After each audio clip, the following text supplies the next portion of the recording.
आखाती देशातील युद्धाचा फटका हा खऱ्या अर्थाने शेती पिकांना देखील बसताना पाहायला मिळतोय। लातूर जिल्ह्यातल्या अहमदपूर तालुक्यात आपण जर बघितलं तर जवळपास 35 एकरवरती कलिंगडाची लागवड केली आहे। मोठ्या प्रमाणे या कलिंगडाचं निर्यात बाहेर देशामध्ये करण्यात येणार होती, मात्र युद्धामुळे या शेतकऱ्यांना मोठा फटका बसलाय आणि मोठं आर्थिक नियोजन जे या शेतकऱ्याचं कोलमडल्याचं पाहायला मिळतंय।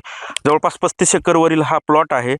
युद्धामुळे या प्लॉटला मोठा फटका बसल्याचं इथले शेतकरी सांगतात। काय परिस्थिती आहे युद्धामुळे, किती एकर लागवड केली त्यांनी, काय परिस्थिती आहे? माझ्याकडे जवळपास 35 एकर कलिंगड लागवड आहे आणि आज प्लॉट सध्या स्टेजला हार्वेस्टिंगला आहे। पण युद्धामुळे जवळपास एकही गिरायकाचा तेवढा उल्हासून आवर्जून मार्केट चालू नाही आहे।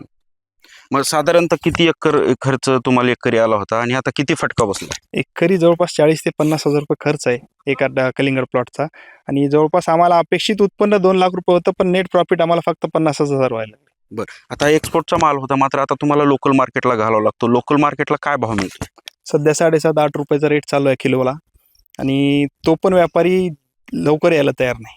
आज प्लॉट रेडी असताना सुद्धा व्यापारी यायला तयार नाही प्लॉटवर। बरं, एक्सपोर्टसाठी विचार नाही केलास, काय उत्तर येतात तिथून? नाही, एक्सपोर्टसाठी आपण लागवडीच्या पिरियडलाच एक्सपोर्टचं नियोजन केलं होतं, पण तो व्यापारी आता त्यांनी एक्सपोर्ट बंद झाल्यामुळे त्यांनी यायला तयार नाहीत। आपण लावते वेळेस प्लॅनिंग 35 एकरचा हा एक्सपोर्टसाठीच केला होता आणि त्याची साईज पण त्या हिशोबाने आपण व्हरायटी चॉईस केली होती, पण आज एक्सपोर्टर्स पूर्ण बंद आहेत। एकूणच जे मोठं नुकसान या शेतकऱ्याचं झाल्याचं पाहायला मिळतं। खरं म्हणजे एक्सपोर्टचे सर्व जे ऑफिस आहेत ते बंद आहेत, अशा प्रकारची माहिती या शेतकऱ्यांनी दिली आहे। मोठ्या प्रमाणात जे नुकसान आहे त्या कलिंगडाचं झाल्याचं पाहायला मिळतं।